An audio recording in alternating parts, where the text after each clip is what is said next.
વાવ-થરાદ જિલ્લાના થરાદ નગરપાલિકાની આવનારી 24 અને 25 એપ્રિલ 2026ની સ્થાનિક સ્વરાજની ચૂંટણીને લઈને શિવનગર વિસ્તારમાં તણાવપૂર્ણ સ્થિતિ સર્જાઈ છે।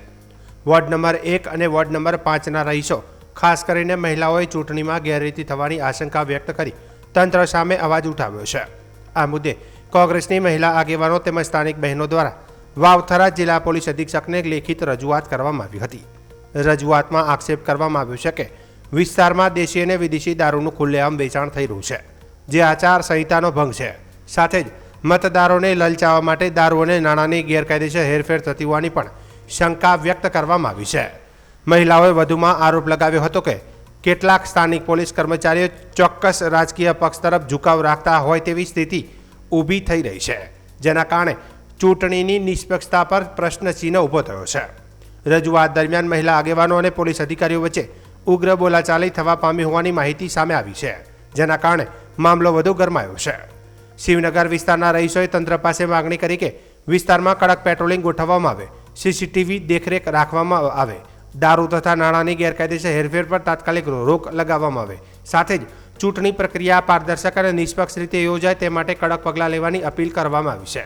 અંતમાં મહિલાઓએ ચીમકી આપી કે જો તંત્ર દ્વારા યોગ્ય કાર્યવાહી નહીં કરવામાં આવે તો 29 એપ્રિલ 2026ના રોજ પોલીસ કચેરી ખાતે ધરણા પર બેસીને ઉગ્ર વિરોધ પ્રદર્શન કરવામાં આવશે, જેના માટે સંપૂર્ણ જવાબદારી વહીવટી તંત્રની રહેશે તેમ જણાવ્યું હતું।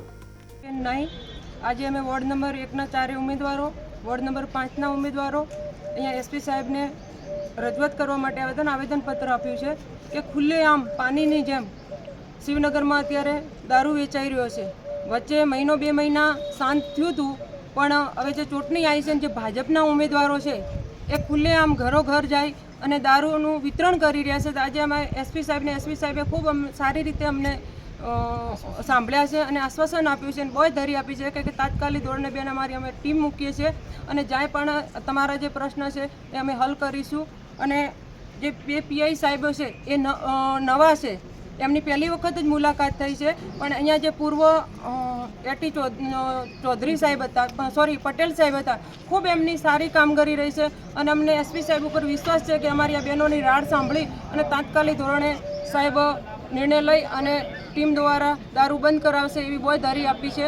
અને આ જો નહીં થાય તો અમને આજે જિજ્ઞેશભાઈ મેવાણી સાહેબ બહેનોને કહીને ગયા છે અને વચન આપીને ગયા છે કે 29 તારીખે બુધવારે તમે આ પૂરી શિવનગરની બહેનો અને હું વચન આપીને જાઉં છું કે તમે એક વખત સાહેબને મળો અને સાહેબ જો તમારો પ્રશ્ન સોલ્વ કરશે તો બરાબર છે, અને જો કાંઈ પણ એવું તમને થોડા ઘણું લાગે તો મને કોલ કરજો। હું 29 તારીખે આવી અને સીધે 200 થી 300 બહેનો અને જિજ્ઞેશભાઈ મેવાણી સાહેબ અમે એસપી કચેરીએ ધરણા ઉપર બેસી જશું, પણ મને એવું લાગે છે કે એવી નોબત નહીં આવે અને સાહેબ બહુ એક્ટિવ છે।